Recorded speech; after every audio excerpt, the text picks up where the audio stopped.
मैं राजेश कुमार सिद्धार्थ, राष्ट्रीय अध्यक्ष पॉलिटिकल जस्टिस पार्टी।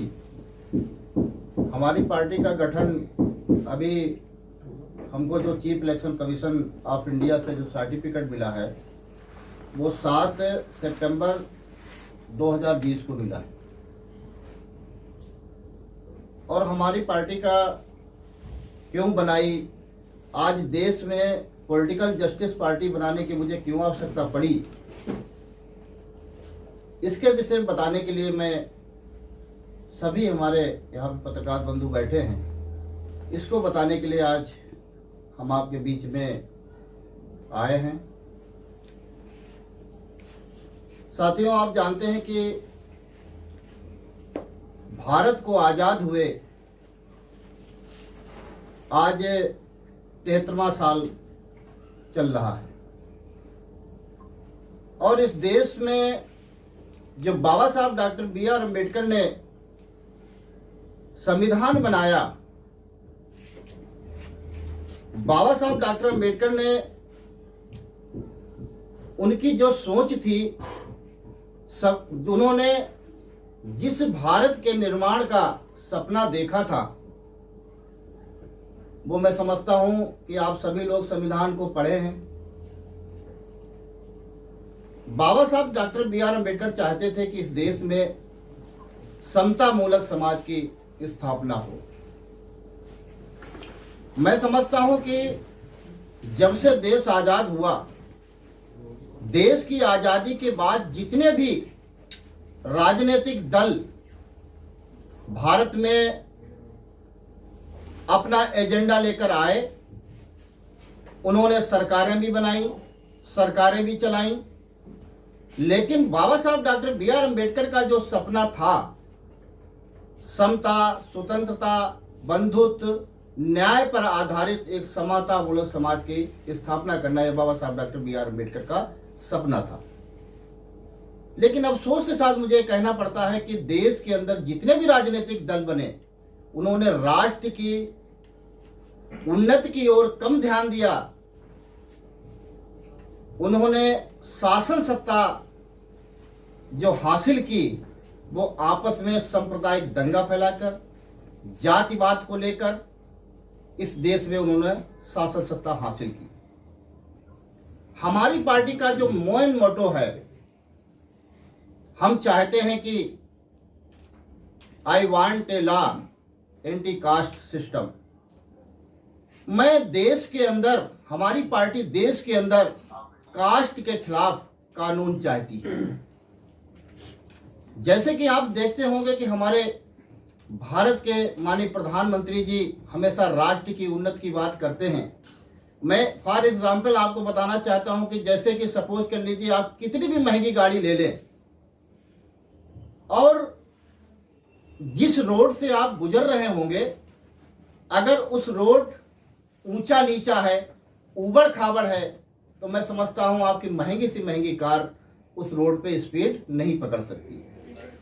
दूसरा साथियों बताना चाहता हूं, एक और एग्जांपल देना चाहता हूं, क्योंकि मैं गांव का रहने वाला हूं, कि हम लोग जब खेती करते हैं, खेत की जुताई करते हैं और जुताई के बाद में जब बीज उसमें बोते हैं तो उसको समतल करते हैं, बराबर करते हैं। अगर खेत को बराबर न किया जाए तो स्वाभाविक रूप से जो बीज खेत के अंदर पड़ेंगे वो कोई 2 फीट गड्ढे के अंदर पड़ जाएगा, कोई 2 फीट गड्ढे के ऊपर पड़ जाएगा। और जब बीज अंकुरित होगा तो लंबाई तो दोनों की बराबर बढ़ेगी, लेकिन जो 2 फीट गड्ढे के नीचे पहले से ही बीज पड़ा हुआ है और 2 फीट गड्ढे के ऊपर जो बीज पड़ा है, अगर मान लीजिए सपोज के लिए 1 इंच उसकी लंबाई बढ़ी तो 1 इंच उसकी भी लंबाई बढ़ेगी, लेकिन वो उसके बराबर नहीं आ सकता है। तो मेरा कहने के तात्पर्य यह है कि राष्ट्र की उन्नति की ओर अगर आपको ले जाना है तो सबसे पहले इस देश में ऊंच नीच जाति पात का जो भेदभाव देश के अंदर बड़ी भारी खाई पड़ी है, तो इसको यहाँ की सरकारों को समाप्त कर देना चाहिए। लेकिन ऐसा किसी भी गवर्नमेंट ने ऐसा काम नहीं किया। हमारी पार्टी इस देश में जाति के खिलाफ कानून लाने के लिए हम संघर्ष करेंगे। अगर हम रूलिंग में आते हैं, अगर हम शासन सत्ता में आते हैं तो जाति के खिलाफ कानून बनाएंगे। और जैसे कि आपने देखा होगा कि अभी हमारे देश के माननीय प्रधानमंत्री जी टीवी के सामने प्रकट होते हैं और एक आदेश कर देते हैं कि कल से 5,000 वो 500 और 1,000 का नोट बंद किया जाता है। पूरे देश की जनता ने उनकी बात को माना। दूसरे दिन से वो जो 1,000 और 500 के नोट थे वो कागज के टुकड़े हो गए। मैं समझता हूं कि वास्तव में अगर तुम राष्ट्र की उन्नति की ओर, राष्ट्र को उन्नति की ओर ले जाना चाहते हो तो एक दिन टीवी पे खड़े होकर ये कानून ले आइए, ये निर्देश जारी कर दीजिए कि आज 12 बजे के बाद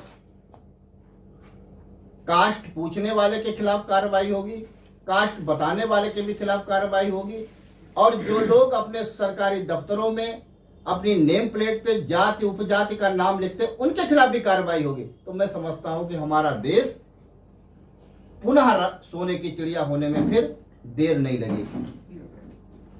दूसरा, हमारी पार्टी का एक और एजेंडा है। मैं चाहता हूं इस देश के अंदर आप भारत को डिजिटल इंडिया बनाना चाहते हो, ये विदेशों की नीति लाके हमारे देश में लागू करना चाहते हैं, लेकिन वास्तव में जो वहां की उन कंट्रियों की जो नीतियां हैं जिससे वहां का डेवलपमेंट सबसे ज्यादा होता है, उन कंट्री को हमारे देश के अंदर लागू नहीं किया जाता है।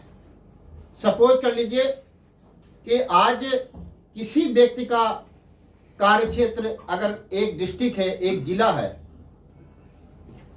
और उसी व्यक्ति को फिर 4 जिले दे दिए जाएं कि तुम्हें 4 जिलों की जनता को संभालना है, तो जो व्यक्ति एक जिले को अच्छी तरीके से संभाल सकता है, मैं समझता हूं कि 4 जनपदों को संभालने में उसको कठिनाई का सामना करना पड़ेगा।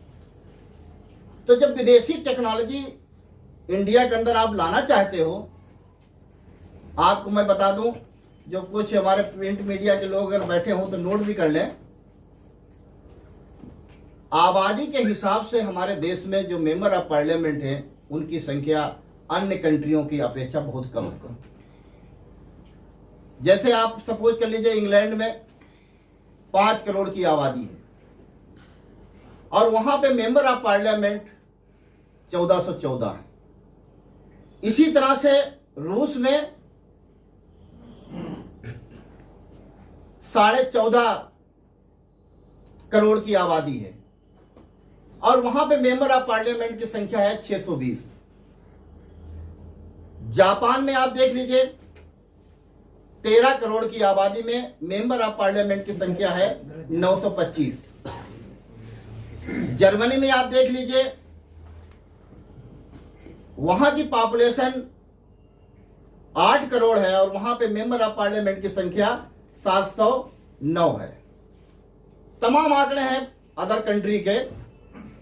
चीन जो है वो लगभग इंडिया की पॉपुलेशन के समथिंग बराबर इक्वल है, नियर अबाउट इक्वल है, और वहां पे मेंबर ऑफ पार्लियामेंट की संख्या जो है वो 2980 है। आप जानते हैं कि भारत की पॉपुलेशन मैं समझता हूं इस समय नियर अबाउट 140 समथिंग हो गई होगी। तो मेरी पार्टी का मांग करती है और हम इसके लिए प्रोटेस्ट भी करेंगे, संघर्ष भी करेंगे, और मुझे अगर मौका मिला सरकार बनाने का तो कम से कम इस देश के अंदर 3000 मेंबर ऑफ पार्लियामेंट की संख्या हम कर देंगे ताकि हर समाज को प्रतिनिधित्व मिले, और जिस प्रतिनिधि डेलीगेट्स का जो एरिया कम होगा तो वहां पे बहुत उसको दौड़ना ही नहीं पड़ेगा, वहां पे उसको समय कम देना पड़ेगा और ज्यादा विकास होगा। ये हमारी पार्टी का मुख्य मुद्दा है।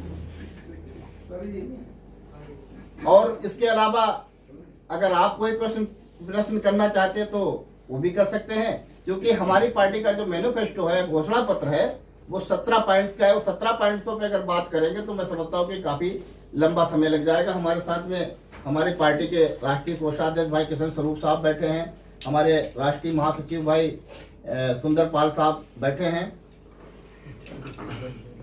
और मैं सभी पत्रकार बंधुओं से एक और अनुरोध करूंगा कि 26 तारीख को हमारी पार्टी की लॉन्चिंग है।